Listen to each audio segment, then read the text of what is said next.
Hello dear students. तो अब हमारा टॉपिक क्या है?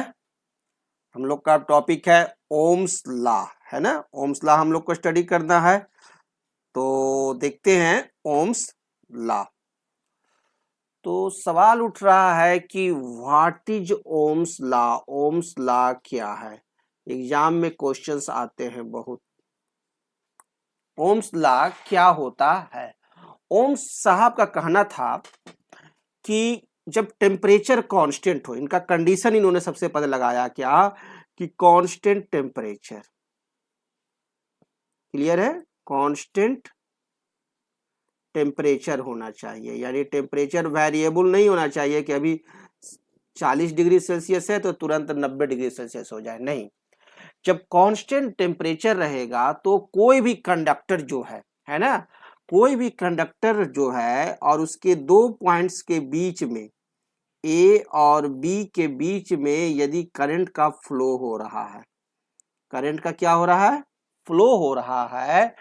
तो जो फ्लो होता है करंट, वो current flowing through a conductor is directly proportional to the potential difference. क्या कह रहे थे ओम्स लॉ कि जो करंट फ्लोइंग होगा, करंट फ्लोइंग वो क्या होगा? डायरेक्टली प्रोपोर्शनल होगा। इस कंडक्टर के बीच में, ए और बी के बीच में जो करंट फ्लो हो रहा है, तो जो करंट फ्लो करेगा वह डायरेक्टली प्रोपोर्शनल होगा क्या? Potential difference. Potential difference, potential difference कहने का मतलब क्या हो गया कि यहां पर एक पोटेंशियल का वैल्यू होगा और यहां पर पोटेंशियल का वैल्यू होगा। अब इन दोनों पोटेंशियल का जो वैल्यू है, अगर यहां पर 220 वोल्ट है और यहां पर 20 वोल्ट है, तो इन दोनों के बीच के डिफरेंस, है ना, ये दोनों के बीच का जो डिफरेंस है जिसके चलते जो करंट फ्लो कर रहा है, तो वो करंट फ्लो जो करेगा वो डायरेक्टली प्रोपोर्शनल होगा इस पोटेंशियल डिफरेंस के, यानी 220 माइनस 20 के डायरेक्टली प्रोपोर्शनल होगा। जितना ज्यादा पोटेंशियल डिफरेंस होगा उतना ही ज्यादा करंट का फ्लो भी होगा। जितना कम पोटेंशियल डिफरेंस होगा उतना ही कम करंट का फ्लो होगा। इसका मतलब यही हुआ। तो potential difference across its ends, across its ends, ये कहना था ओम साहब का कि जब टेम्परेचर कांस्टेंट हो तो करंट जो फ्लो करता है वो डायरेक्टली प्रोपोर्शनल होगा potential difference across its ends. इन दोनों एंड्स के बीच जो पोटेंशियल डिफरेंस है, कहने का अर्थ हुआ कि more potential difference, potential difference यदि ज्यादा है ना, तो करंट फ्लो क्या होगा? करंट फ्लो भी मोर होगा, करंट फ्लो मोर। और यदि लेस पोटेंशियल डिफरेंस है तो करंट फ्लो क्या होगा? लेस होगा। क्लियर? इसीलिए कहा गया कि current flowing is directly proportional to potential difference. लेकिन एग्जाम में तो ऐसे नहीं लिखेंगे, एग्जाम में हमें टर्म्स में लिखना होगा, है ना। तो लिखेंगे क्या? ओम्स लॉ को कहा गया डिफाइन करने के लिए। तो हम लोग तो समझ गए, तो अब इसे हमें सिर्फ वर्ड में ढालना है। तो देखिए हम लोग लिखते हैं। तो ओम्स लॉ रिलेशनशिप दिया किसके बीच में? करंट और पोटेंशियल डिफरेंस के बीच में। तो लिखते हैं हम लोग ओम्स लॉ का definition according to Ohm's law, according to Ohm's law, है ना। क्या भाई? ओम्स लॉ के अनुसार एट कांस्टेंट टेम्परेचर, सबसे पहले कंडीशन लिख दीजिए, eight constant temperature, temperature, at constant temperature the current flowing through the current flowing through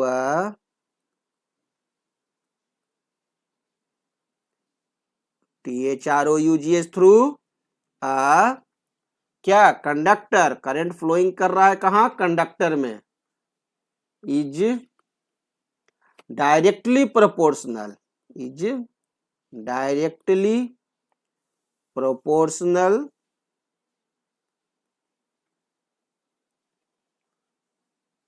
directly proportional होगा किसके, टू द, किसके डायरेक्टली प्रोपोर्शनल होगा, potential difference, very good, potential difference, potential difference,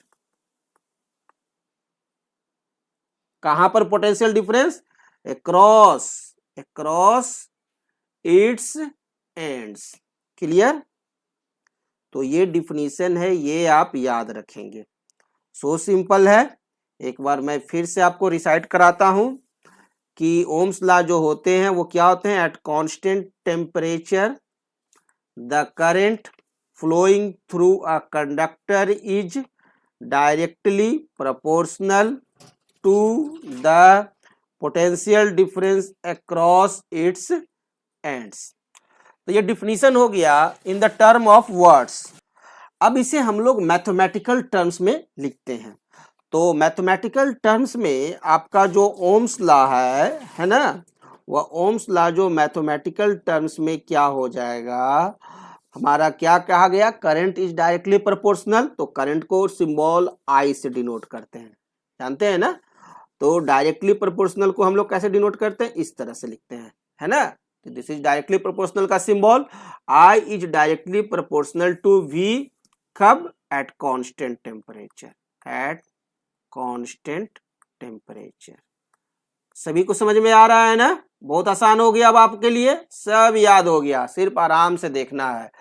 इसी चीज को हम लोग उलट के लिख सकते हैं, V is directly proportional to I, है ना, उलट के लिख सकते हैं। जब करंट जो है वो कब बढ़ेगा, जब पोटेंशियल डिफरेंस बढ़ेगा, इसका मतलब पोटेंशियल डिफरेंस कब ज्यादा होगा, जब करंट ज्यादा होगा, यानी V is directly proportional to I। जितना ज्यादा आपका करंट होगा उतना ही ज्यादा दो टर्मिनल के बीच में आपका पोटेंशियल डिफरेंस भी होगा। यदि A और B के बीच में करंट फ्लो ज्यादा है ना, तो पोटेंशियल डिफरेंस भी A और B का ज्यादा होगा। ये कब हो गया, at constant temperature, so simple.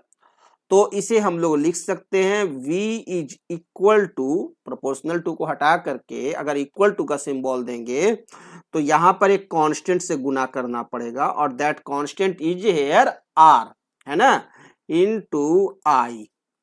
और R क्या है, यहां पर एक कांस्टेंट है, where R is a constant, R is a constant,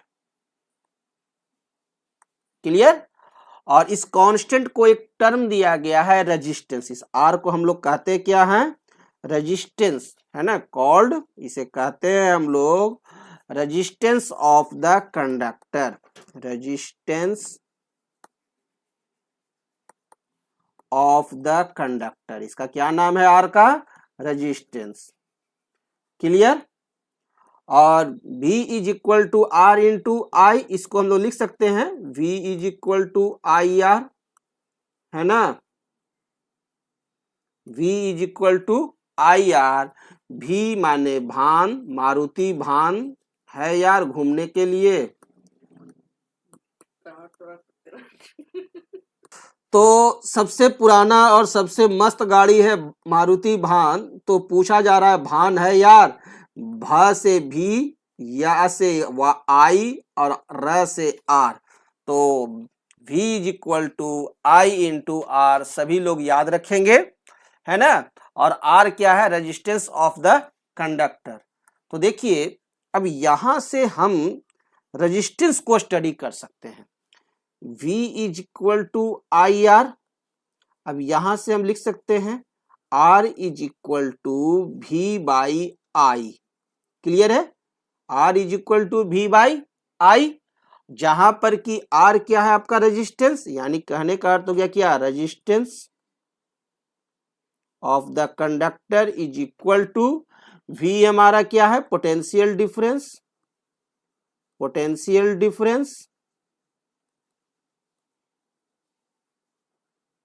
divided by I क्या है हमारा, करंट।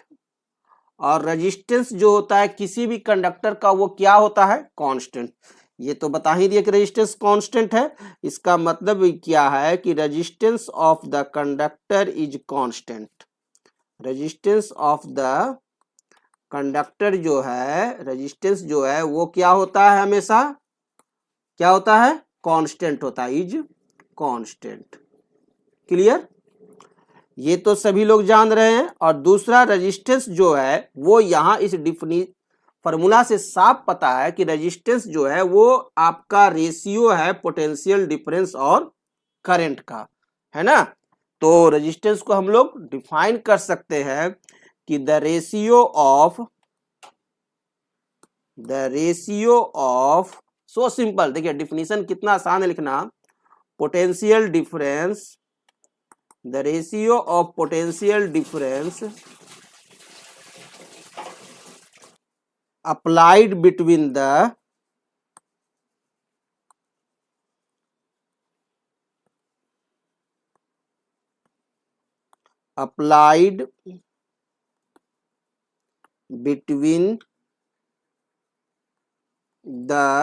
है ना, the ratio of potential.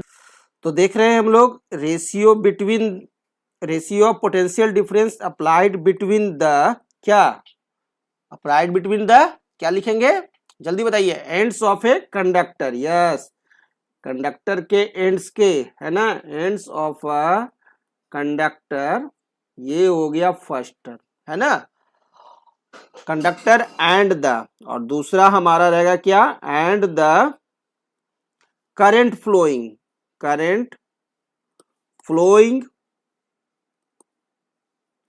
Through it is through. तो वो क्या होगा, ये जो रेशियो होगा वो क्या होगा, कांस्टेंट होगा, it is a constant called, constant है कॉल्ड रेजिस्टेंस, इसको कि क्या कहते हैं हम लोग, रेजिस्टेंस। तो ये डिफिनीशन आपको याद रखना है, एग्जाम में आपसे पूछा जाएगा और आपको उस समय जवाब देना होगा। तो चलिए एक बार मैं बता दे रहा हूं फिर से, द रेशियो ऑफ, ये याद करेंगे कैसे, the ratio of potential difference, the ratio of potential difference, तो कहाँ का potential difference, applied between the ends of a conductor and the, और दूसरा टर्म क्या है, current flowing through it is a constant, वो क्या होगा, एक कांस्टेंट होगा कॉल्ड रेजिस्टेंस, जिसे कहेंगे क्या, रेजिस्टेंस।